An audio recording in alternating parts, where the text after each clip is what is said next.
Hi, welcome to join us at Heuristic Mathematics. Today is going to be the first episode of our Headstart and Bridging program for November and December. So in this program, for the primary school series, we'll be going through more of questions that are like heuristic and challenging problem sums that I think most students actually find it difficult to tackle.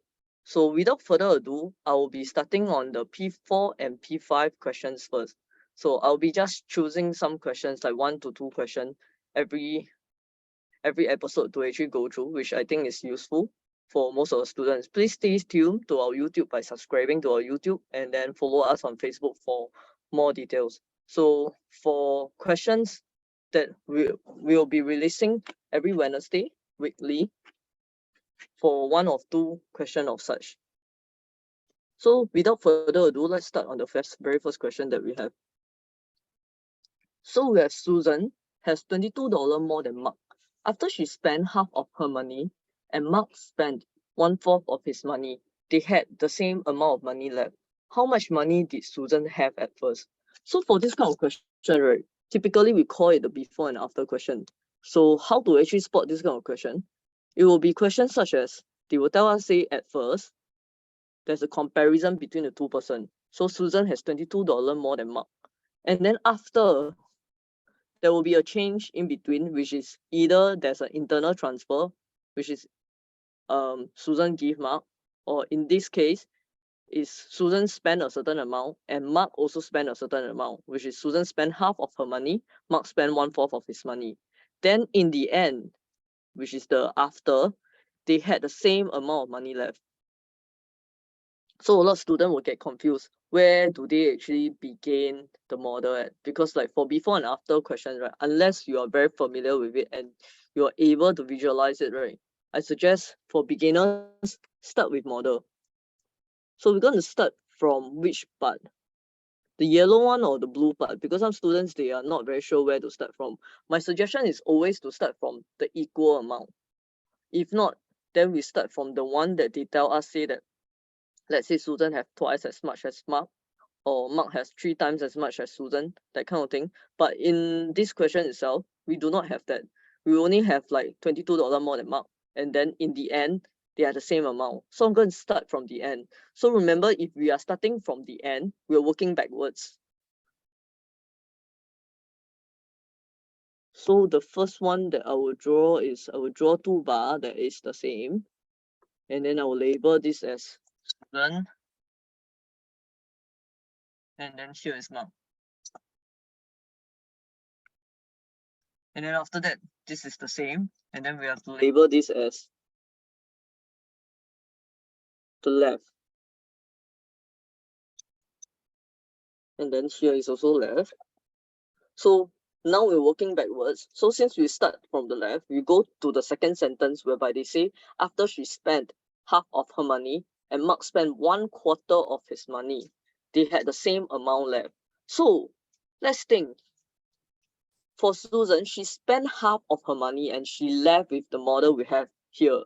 So means before she spent half of her money, she should have twice as much, right? Because this is actually half of her money that is remaining.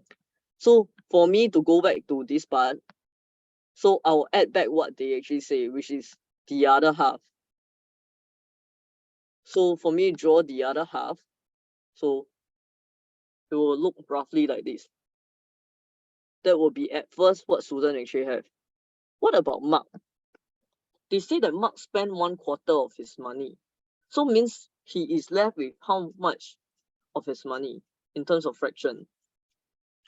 So you should be asking yourself, spend 1/4 means like left with 3/4, right? So meaning what he's left with is supposed to be 3/4, which means we have to start cutting our model here into 3. Because this is actually 3/4 left. And that means Mark at first should have 1 unit left, which is something like this.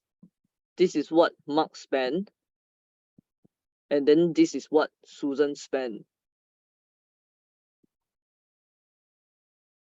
Okay, as such, here we need to cut the rest as well. This is all equal units, we cut into 3 for each of them. And then we have the total. So after you draw a model, then it's very easy already, right? So we go from the end, we work backwards to at first already. So at first, Susan have $22 more than Mark, meaning here to here is actually equals to the $22 that they saved right from the start, which is the very first sentence. So with that, I'm pretty sure most of students should be able to actually do the question already. So as you can see, the difference is equals to 2 units here, and 2 units is equals to $22. So easily we can find 1 unit is equals to how much? Because I always say that after you find a certain number equals to a certain units, the next step, always find 1 unit regardless you know what the question is talking about, because that will give you your 1 mark. And after you get 1 unit is equals to 11, the next step that you need to do is you read back the question. What do the question actually want? So this question say that how much money did Susan have at first? Susan have at first, meaning the left plus the spend, is a total of 6 units. So clearly we need to do 6 unit equals to how much? 6 times 11 is going to give us $66. So I hope that you all actually grab something for this question and you all learn something from this. Stay tuned for our next series if you're actually interested to learn more. And then we also have a November and December program that will actually help students to actually have a head start and have a booster and also bridge this year and next year for students that are actually weaker. So if you're interested, please PM us on our Facebook and also indicate your interest when we actually post our program. Hope this is clear enough. Happy learning. See you the next episode.